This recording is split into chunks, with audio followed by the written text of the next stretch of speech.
Good evening, everyone. My name is Captain Prashant, and welcome to Oceans 15 webinar series, episode 1. Before we begin our today's session, let me have your permission to present you with the rules for this webinar. Please change your name on the screen the way you like to be addressed. We don't want you to address you with Apple, Samsung, Oppo, Lava. Second, all the participants are kept on mute, and if they wish to ask any questions, please write them in the chat box so that we can ask the same to the speaker. We will be posting a link in the chat for feedback from all the participants, both in the beginning and toward the end of this webinar. With the rules in place for our webinar, now let me introduce Captain Sanjeev Dhanda, a master mariner, a founding member and managing director of Oceans 15, who has dedicated last 12 years for efficient running and upkeep of this maritime institution. Before that, he has served as a master on various types of vessels in very reputed companies. He also worked as a marine consultant to set up multifaceted business lines. Over to you, Captain Sanjeev Dhanda. Uh, Good evening and warm welcome to all the people from the seafaring community. Uh, I see there are about 90 plus participants, and this being the first webinar series from Oceans 15, it's really encouraging. And I think as we go along, the numbers will pick up with people joining as we go along. So thanks very much for being there. And I've been interested to let all of you know a little bit uh, in a brief about formations of OXV or Oceans 15 as we call it, and where we started and where we have reached as of today.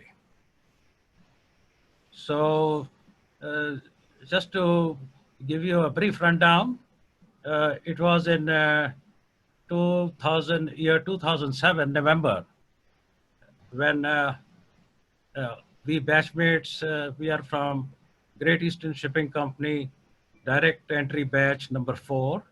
In 1976, we decided to have a reunion. And the place located was Jaipur, because seeing the north, south, and east, west, we felt Jaipur would be central and convenient and well connected. So we were 15 in the batch, and some people flew in from all over, some in India, some from outside. And it was very encouraging to see that many of us came with families. We were meeting after many, many years. So there was a lot of enthusiasm and excitement. And so once we were all in Jaipur, it started with all of us having great fun, catching up over what has happened, what has transpired over the years, and how are the children placed. Uh, so it was great, and there was a lot of merrymaking in typical seafarers fashion. Uh, so it was a great fun time for everybody. On a more serious note, when he started deliberating, uh, all of us felt that for whoever it was possible amongst the batch, we should come together and do something professionally uh, for the community we all belong to. And that's when we decided that we would set up a training center in New Delhi. Many of us also talked of owning a ship and things like that, as you know. But we felt what was within the reach, what was possible to start with, uh, the training center would be a good idea. There was a reason to that. And the reason was that my batchmate and Captain Sanjeev Verma, as many of you may know, had been in the maritime training for almost 2 decades or 17, 18 years at that time. So we all of us saw great strength in that, since he had a lot of goodwill with the seafarers. He had been a guy who was always going out of the way to help. So at the start off level, we felt that would be a good point. So with the merrymaking over, all of us flew back home, and what was decided in Jaipur had now had to be implemented. So setting up the company, its financial management, how the business would develop, this part was left to me, as I had experience of running several types of businesses earlier. And I'm happy to say that what the talk started in November 2007, the company got underway on 1st of April 2008. So as of today, we are about 12 years old and stable, and taking a small step at every time. So as of today, what all we do, just to give you a rundown on that, we are providing company specific training to many companies like Dynacom, Anglo Eastern, V-Ships, as and when they have seafarers, and we've been doing that for over the years. These are just to name a few, as the candidates come from many companies, so I'm just putting a few names to it. We also do loss prevention work for the American P&I Club and attend their vessels when they come to India to take care of owners' interests and ensure that there is no loss which the owner has to suffer. We also do third-party vetting inspections on the ship, pre-purchase inspections, VDR analysis, and onboard training. Besides this, we are for last about 7-8 years, we are marketing services for Australian Reef pilots to various ship owners, managers, operators, and our relationship with the Australian Reef pilot is going from strength to strength each year.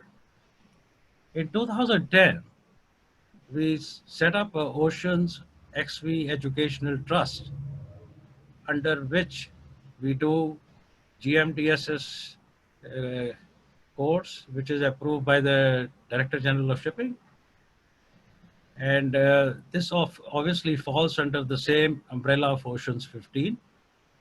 And in 2010, we also started DP training.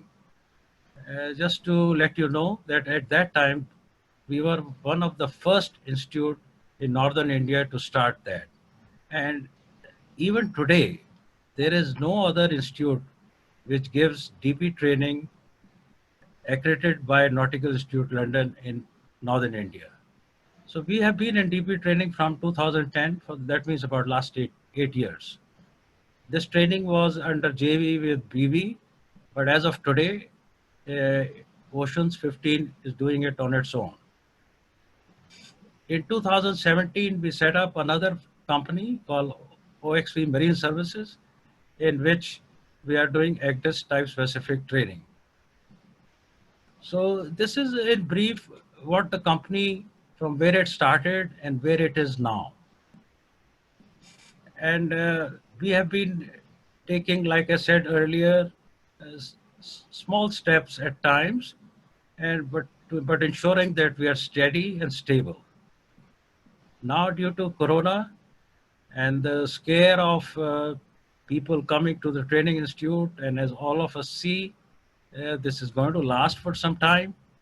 So we felt this is the right time to go into the digital space. And towards this end, this is the first of our webinar series, which we started today. And we are going to have many more webinars keeping the welfare of the seafarers uppermost in our mind. So that's how the company has operated over the years. And some of you who are presently sailing have visited, may have visited our training center. Our effort at all times has been to help the seafarer as much as we can. So uh, now I will ask Captain Prashant to introduce the speaker of the day, my colleague, Captain Verma. Over to you, Prashant. Thank you, sir. Thank you, Captain Sanjeev Dhanda. Now, let me introduce today's speaker, Captain Sanjeev Verma, my teacher and mentor, who is the Director of Education and Training at Oceans 15, and author of 5 books, Fellow of the Nautical Institute of United Kingdom, Fellow of the Company of Master Mariners of India for his prestigious work in the field of maritime industry, and external examiner for deck officers oral examination in MMD Noida. Captain Sanjeev Verma is an alumni of St. Peter's School, Agra, and St. Stephen College, Delhi. He did his PC training in 1976 from training ship Jawahar of Great Eastern Shipping Company. He sailed on general cargo ships, bulk carriers, oboes, and tankers. He passed the Master Mariner's Class 1 Certificate of Competency from UK in 1986 and has commanded oil, chemical, and liquefied gas carriers. In 1996, after being 20 years at sea, he was selected by the UPSC as a nautical surveyor, but instead he decided to be a marine teacher. He started many training programs such as liquefied gas and chemical tanker courses in Delhi. In 2006, he was promoted to Vice Principal of FOSMA and was also nominated by them for the Best Teachers Award to DJ Shipping based on students' feedback. In 2008, with the support of his entire pre-C batch, he started Oceans 15. He served as external examiner for deck officers oral examination in MMD Noida. Captain Verma has authored 5 books on various subjects such as ROR, ship handling, magnetic compass, meteorology, and ship stability. They all have been received very well by the industry. The simple steps to adjust the magnetic compass from his book have been tried out by many masters on their ships with excellent results. He is also a regular contributor of articles in maritime magazines. Captain Verma has transformed the lives of more than 6,000 seafarers in terms of educating them with his knowledge and wisdom, by empowering tomorrow's seafarers to take up the challenges in a confident and courageous manner. Over to you, Captain Sanjeev Verma. Thank you, Prashant. I am humbled by your introduction. Good evening, gentlemen. My name is Sanjeev Verma. Some of you must have been taught by me. It is a great honor to speak to you on the topic that has been chosen today. I just put on the screen share and we'll go through the motions after that.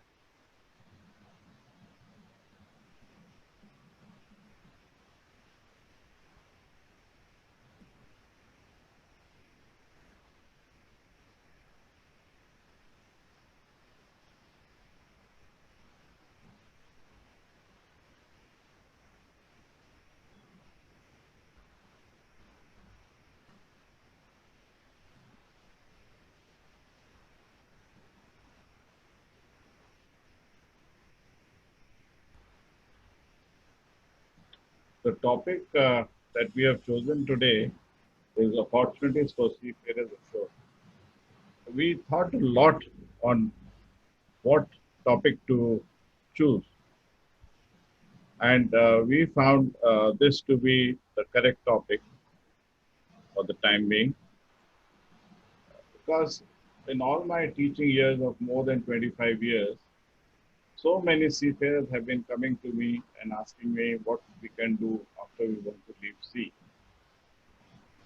Therefore, we chose this topic. However, when we chose this topic,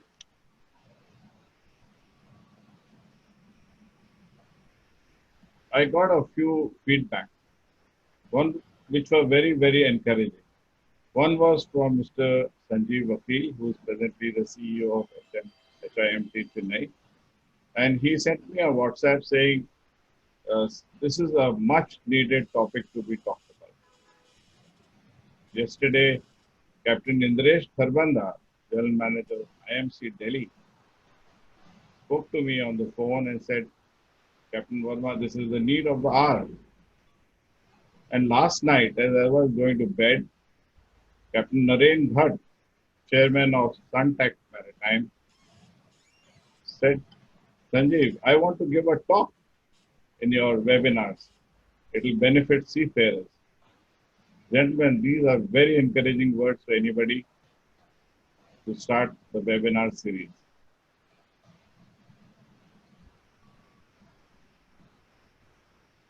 The first job that we talk about today is how to join or what are a DG shipping surveyor's job entails. If you are a master mariner or a chief engineer, you can get selected into the Directorate General of Shipping through the UPSC selection system. There are certain restrictions in age. You should be about 35 years of age and have 2 years of experience as a master or chief engineer.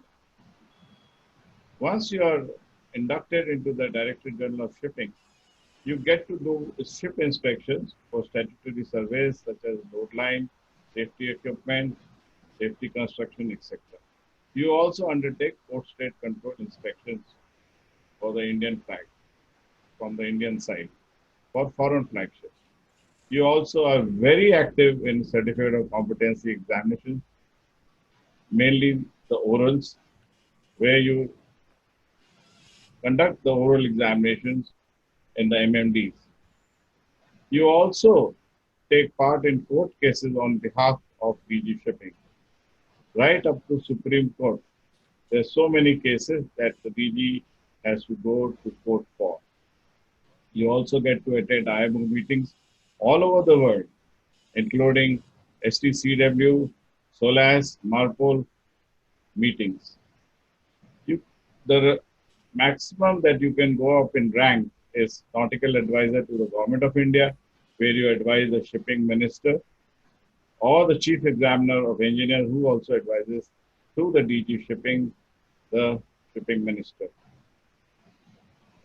When you retire, you are given a government pension and medical benefits. I would just like to add here, the Nautical Advisor to the Government of India and the Chief Examiner for Engineers is equivalent to a Major General's rank. So that is how high you can go when you become a Nautical Advisor to Government of India or Chief Examiner. A very, very high and prestigious post. The second profession that you can get into is joining the Classification Society. You might have heard of these names: Indian Register of Shipping, Lloyd's Register, Et Not Veritas, American Bureau of Shipping. These are non-profit organizations, and they take masters, chief engineers, and naval architects into their fold and train them to go for inspections of vessels. These classification societies, they enjoy the charters and insurance companies' confidence. You must understand why we have classification societies, because the ship could be a Panama flag, the owner could be from Sweden, and the the charter could be from Japan. He wants to ensure that his cargo will be safe on the ship. So does the insurance company, which is insuring the ship must also get the confidence that the cargo will reach or the ship will not be in a bad shape. That is why this classification societies come in the picture. The classification societies many at times will conduct surveys on behalf of flag states. For example, an Indian flag vessel may be in Argentina where there is no Indian government surveyor available. So they appoint the classification society on their behalf to undertake the survey for them. The next profession that I'll talk about is marine insurance. This is a very big profession. A ship is insured by two organizations, the Hull and Machinery Insurance Company. They insure any damage for any claim coming out of any damage on the hull and machinery of the ship. The P&I clubs, the full form being Protection and Indemnity Clubs, these were formed to take care of any claims which were not covered by the hull and machinery companies, such as loss of an anchor or loss of the gangway. The third insurance that one gets to do in the insurance sector is cargo insurance surveys. There are many inland ports in India. Recently, a very interesting incident happened. A container which was loaded with Nike shoes from Vietnam arrived in near Delhi in an inland port, and when they opened it, they found that 99% of the cargo was missing. We were appointed to go and inspect and see where the shoes have been lost. So as master mariners, we also get chances when cargo is moving from inland to sea to ensure that the cargo has been well lashed on trailers and it reaches the port safely. These are all part of the insurance business. Marine arbitration. You know, there can be so many disputes with the ship owner and the charterer. These are settled mainly by marine arbitrators out of court. Reason being, it will be very cumbersome to settle these cases in a court. You may have to go to the lower court, then the higher court, and finally to the Supreme Court. So if you see a charter party, there will be a clause that they, in case of a dispute between the owner and the charter, marine arbitration will take place. Usually it used to be done in London. But recently, a lot of arbitration is happening in Singapore. It is our endeavor and our wish that arbitration should come into India. How do you become a marine arbitrator? Well, you do a course in marine arbitration. If you go on to the net and type marine arbitration course, you get enough information and then join a legal firm which handles arbitration, and you will be sent to take some training, practical training when arbitration is going on, and then finally you will be an independent arbitrator. It's a very highly paying job.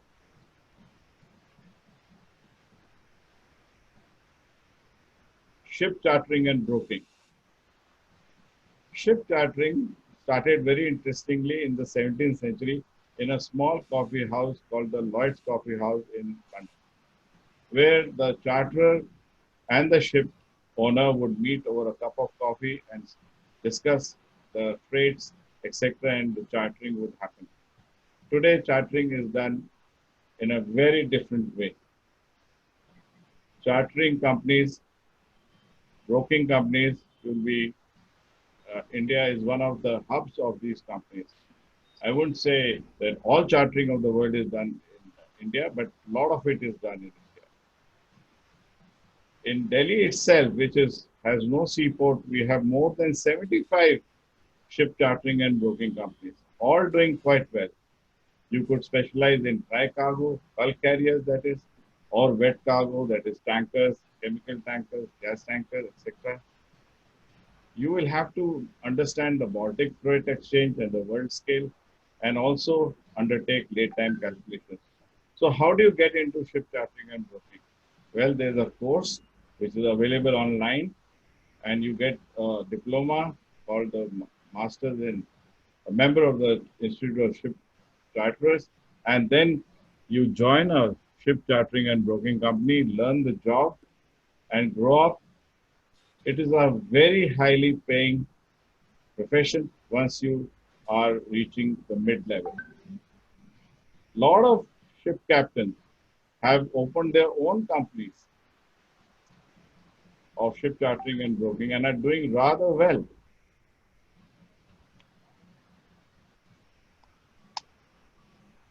I jumped that, somehow it's gone out. Anyway, we'll try and get back to it. Freight forwarding. Freight forwarders are people who stuff cargo into containers and also take them out when they come in. There are a lot of freight forwarders, master mariners, chief engineers who are into this business. We have now today several Indian ports, inland ports that is, where the containers come for stuffing and destuffing. Because of multimodal transportation, containerization, etc., freight forwarders ensure that the cargo which is coming in or going out of the country is, the documentation is proper, the securing is proper, and the cargo goes on board or comes back in good condition. There is one master mariner I met recently who told me he was a freight forwarder that the wind farm, the turbine and the for the North Sea was being transported. So how do you take that onto a ship? How do you lash it from the factory to the ship? So his company overtook the cargo handling of off-size project cargoes.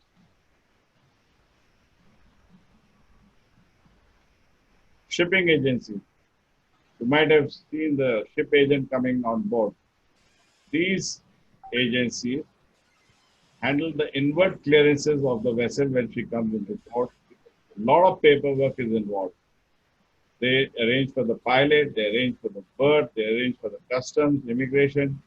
They also bring in the crew from the airports, railway stations, etc., the joiners, and take the off-signers back and, if required, put them into hotels, etc. They also help you in port to get provisions, bunkers, and spares, etc.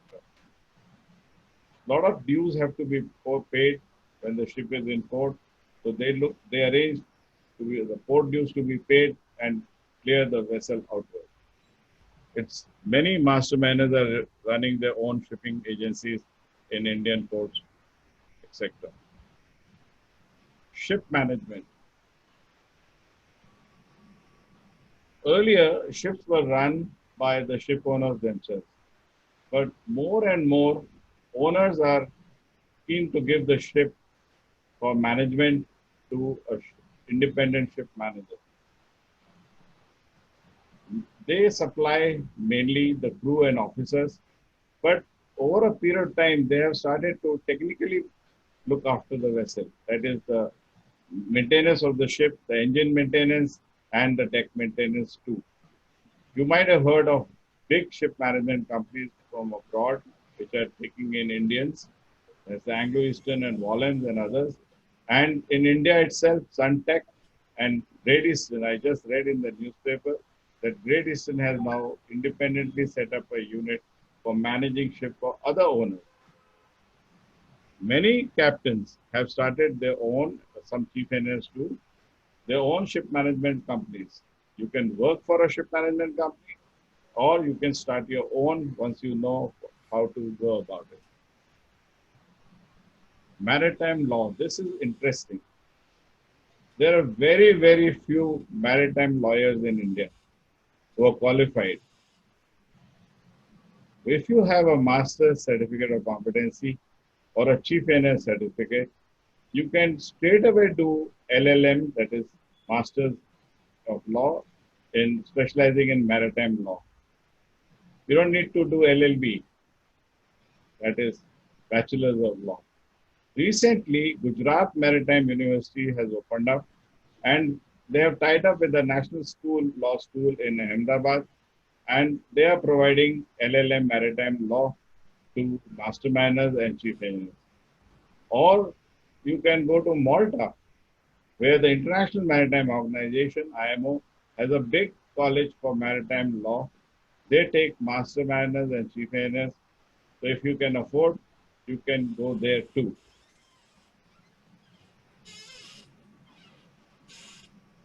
Vetting inspectors. The Chemical Distribution Institute, CDI, and the Ship Inspection Report Program, the SIRE inspection, they have now become very, very important. Charterers of chemical tankers, gas tankers, oil tankers will not take a ship if she is not passed by a CDI vetting inspector or a SIRE vetting inspector. They want to make sure that their cargo is safe. Third party vetting, the owner of the vessel or the manager of the vessel, he appoints a master mariner or a chief mariner to go on board and prepare the vessel for a CDI or a SIRE inspection. Many companies in India are taking in masters and chief engineers to go on board for third-party vetting to ensure that you can the ship passes the CDI or SIRE inspection. You can also pass the exam for CDI or SIRE and become an vetting inspector for CDI and SIRE. Third-party vetting inspectors are required to provide on-board training to the officers and crew because the CDI and SIRE inspection will ask a lot of questions. So that is another job that the third-party vetting inspectors are doing, that is providing on-board training. Ship superintendents, they ensure that the vessels are running day-to-day properly. So when you're on board, you might be reporting to your superintendent, designated superintendent. He ensures that the ship is running properly. He looks after the ship when she's in dry dock. He arranges for the dry dock and all the repairs and renewals that need to be done in the dry dock. He also looks after the quality and safety system, the ISM code, and he ensures that the ship inspections, statutory inspections and certifications are being maintained. Ship superintendents live out of a briefcase. So if you are agreeable to travel most of the time, it's not a bad job. Your wife and your children get to see you more often as compared to when you are at sea for 4 to 6 months. Maritime trainers, like people like me, modular courses, competency courses, value-added courses, you name it, they keep increasing in our industry. When I went to see, there were only 4 courses. Today, there are more than 50. You can get into this if you have a bent of mind for training. Company training officers, each and every shipping company today has a training division. Some of them have their own training institutes. There are so many government training institutes and so many private institutions. You can get a job in India or even take a job abroad. I have a very interesting episode to tell you regarding maritime training or maritime teachers. I used to go regularly to Mumbai to conduct the chemical tanker and gas tanker courses for FOSMA. So they used to send me those days in second AC. And when the train would move, everybody would ask, what do you do? And I would end up saying, I'm in the merchant navy. And they would keep asking me throughout the night things about how merchant navy is and what all we do there. And I wouldn't get proper sleep when I would reach Mumbai. So in one trip, I just happened to say, when somebody asked me, what do you do? I said, I'm an adhyapak. And nobody would talk to me after that. Why is that? Adhyapak is not very interesting to people. Merchant Navy is more interesting. That's what I found out. But I got my sleep. Marine software, very interesting. You might have done some computer-based training programs, or you might have seen training videos on board or in training institutes, loading, cargo loading programs. A lot of captains and chief engineers are making them. Stability programs, how containers have to be loaded, ship-shore interface. Paperless ships means the ships don't fill up any forms. The interface between ship-shore is all through the internet. A lot of software is required. Simulators, making of simulators, marine simulators. Today is the world of simulators. And yesterday we were talking to another organization and they were talking about emulators. Now, what are emulators? If your simulator is in one place, they will emulate the simulator in a far off place, anywhere in the world. Already the shipping industry is talking about virtual reality and artificial intelligence. So there is a lot of work. This industry is growing leaps and bounds. And if you are into computers, software, etc., this is one place that you could go in. You might have heard of unmanned ships, which is going to be the next new normal. How much software would they require? How much hardware they would require to run the ships unmanned? You guys who are mariners will be the right people to advise the IT industry what is required to run the ships. Don't get scared. You won't lose your job. There is always something to do if you are dedicated and good in your work. Ship owning, as Captain Bhanda mentioned earlier, each and every seafarer at one time wants to be a ship owner, wants to own his own ship.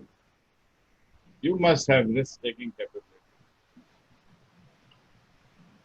If you cannot take risk, because the freights go up and down, knowledge of finance would be required.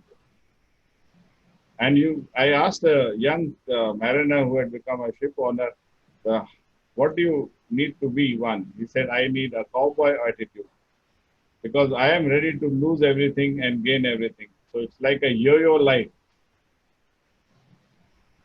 3 of my very close students are today ship owners. We'll be bringing them in our webinar series to talk to you all. And they will share their experience. So as I said earlier, the way forward for Oceans 15 webinar series, we'll be calling in many, many domain experts, all mariners who have done these professions that we talked about, who have actually experienced this profession, are in this profession. On 27th of June, the first webinar, on the second webinar in this series on marine software, very dear student of mine and is like a son to me, Captain Mohit Oberoi. He runs a very big marine software company. He started with 4 or 5 people. Today he employs 400 plus IT professionals from Chennai. His company is called Solvo Minds. He'll be speaking. We'll be calling merchant navy officers who are ship owners today. We'll be calling merchant navy officers who are charterers and brokers. We'll be calling merchant navy officers in all the professions that I mentioned. Thank you and see you soon.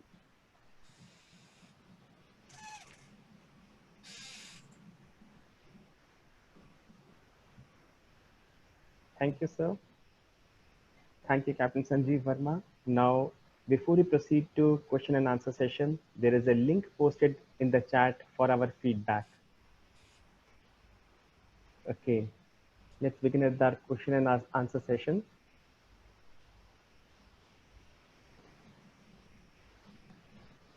If anybody wants to ask any questions, please type in the chat box. We'll take them from here.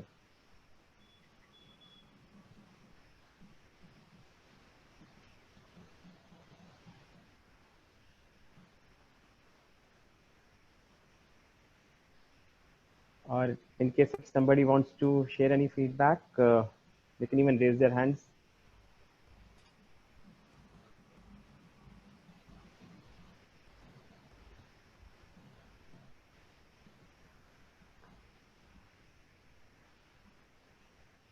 Any questions? Yes, sir. There's a question from Mohit Oberoi. He wants to ask, what inspired you to teach? I remember you taught us navigation. Oh, my family is a seafaring family, and my elder cousin used to come back and tell me stories about being at sea.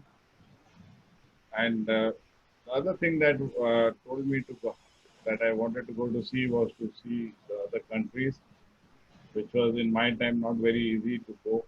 So that's why I went to sea.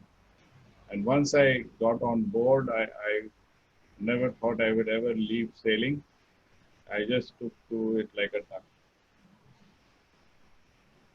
Okay.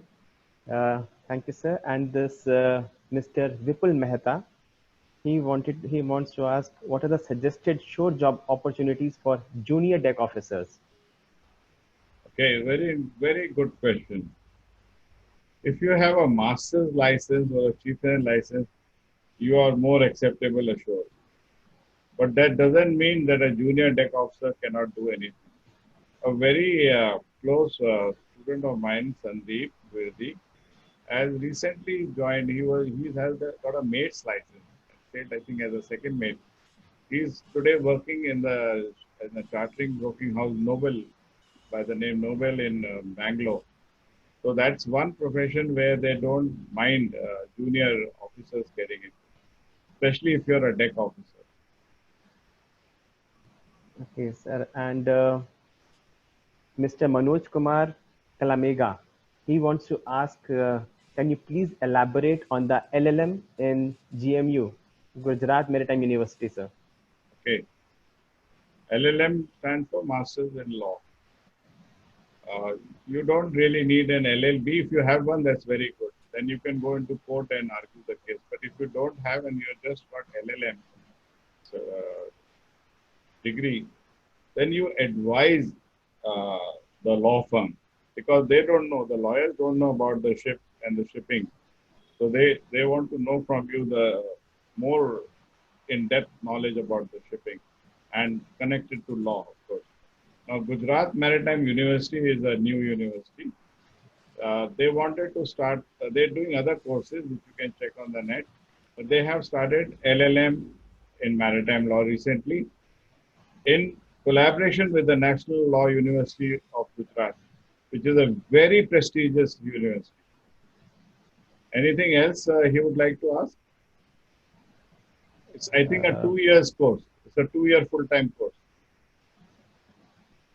Residential. You have to stay there. okay. And so there's another question from Akash Gudia. He's asking about maritime arbitrator and maritime law. Is it also applicable for deck officers? Maritime law and maritime arbitration can be done by both deck and engine, but you got to have a bent of mind for law and logical thinking. If you are thinking logically, you will have no problems. If you have a master's certificate or a chieftain certificate, you will have absolutely no problem to become a good marine arbitrator or a good maritime lawyer. They are very close to each other. Both the professions are very close to each other, but they are different. They are different. There Arbitration was, means out of court settlement. and there was a very good question. What about this is from Mr. Edwin Nixon. What are the career opportunities for a deck cadet ashore? As the outside scenario is getting bad, which option will be more suitable to build up his career in shipping industry? For a deck cadet, Yes, sir. it's a tough one. I would suggest if you have been to sea, if you have seen the ship, then you can do. You will have to go out of the industry. Like that's my suggestion because you cannot become a pilot, you cannot become a superintendent. Restrictions are there for sure. So what you can do, in my way of thinking, you can do LLB first and then LLM in maritime law. So you'll have dual degrees. It will take some time. It will take some time. Or you could, if you're a graduate, you can do MBA in shipping and get into that side of management. That is Masters in Business Administration, MBA in shipping. That is being given by Amit in Chennai now, as I understand. Okay, so there's very But you need interesting a question. graduation. You need a graduation. Okay. So there's one more question. This is from Mr. Rohan. He's asking what job opportunities are available for a mariner when he's onshore during vacation. Oh, very, very interesting. You know, institutes like ours, Oceans 15, if any mariner comes to us and says, sir, I am on leave for 3 months, 4 months, I always say, would you like to take a class and share your experience about shipping? It is always easy for me to induct him if he's got masters or chief engineers, but I have also inducted chief mates and second engineers at times because they have a lot of practical knowledge. So that is one thing I can straight away suggest. And I hope other institutes in India also are helping seafarers who are on long leave period due to COVID to get some income and experience in Maritime Institute. There may be some other industries like we sent a second mate once for a survey, cargo survey. I think the cargo was for Haldiram, and their packaging had got damaged, and he had to just go there and take photographs and give us a report or something like that. So this also can be done by a youngster because he understands cargo. So there's another question from Mr. Vipul Mehta. He would be grateful if you could suggest any advantage of pursuing MBA in ship management and logistics and join the shipping firms like other MBA, the people who do MBA, work as vessel planners for tankers and having a sailing experience as a mate would definitely add on. See, any qualification you do never goes waste. Never goes waste.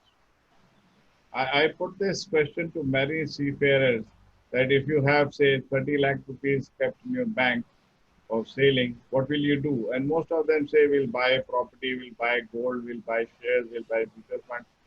I say all these, there's a better way to, is on your education. So if this gentleman wants to do MBA in shipping and logistics, it'll help him. I'll tell you a small case. I have a student, I think his name is Maitra. I hope he's in the audience today. He went and did his MBA in London. And then he came back, he said, sir, you had told me to do MBA, I'm not getting anything. I'm getting a job in Citibank. And all the youngsters are with me. He was a mate with, I don't think he had masters, he had masters, something like that. Today he heads Citibank's ship finance division. I had told him, you will grow faster than those guys because you have shipping background and you have an MBA. So he's heading ship financing division of Citibank worldwide.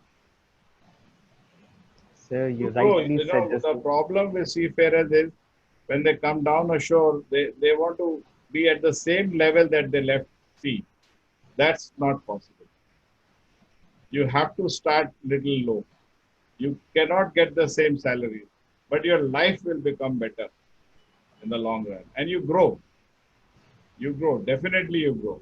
And that's why this webinar series, we will bring in mariners who have grown from after leaving ships as a chief engineer or captain. I forgot to mention in my talk, these domain experts webinar series will be charged. It is chargeable, but the charge will not be too much. It will be most nominal. Anything else, Prashant? So I really appreciate and I concur with you. And I realize like people invest in property, land, gold, but the best place to invest is between our ears. That is on our mind, our mindset. So I'll stop taking questions because we need to end the session on time. There are a lot more questions. I'll just take another one question more. This is from Cadet Danesh Khan. Do you prefer offshore oil rigs as a career option? At the moment, no. The oil industry is in a downturn. The crude oil prices have fallen quite a bit. There are not many jobs there. At the moment, no. And so one more question. This is from Animesh. To become a vetting inspector, do we need to do some course? And after that, how to proceed to become an inspector? To become a CDI or a SIRE inspector, you need to do some training and an examination. But to become a third-party vetting inspector, you only need to have experience, preferably as a master or chief engineer. But there are some chief officers also who are involved in vetting, third-party vetting. So it depends. But if you want to become a CDI or a SIRE inspector, yes, you need some training. And vetting, third-party vetting inspection, what they normally do is when you join, they send you with the vetting inspector who's already been in the trade for some time, and then you see how is he doing, what all he is required, and then you take over and you go independently on the ship. Sir, I think we'll have to cut on the questions here so that we can end in time.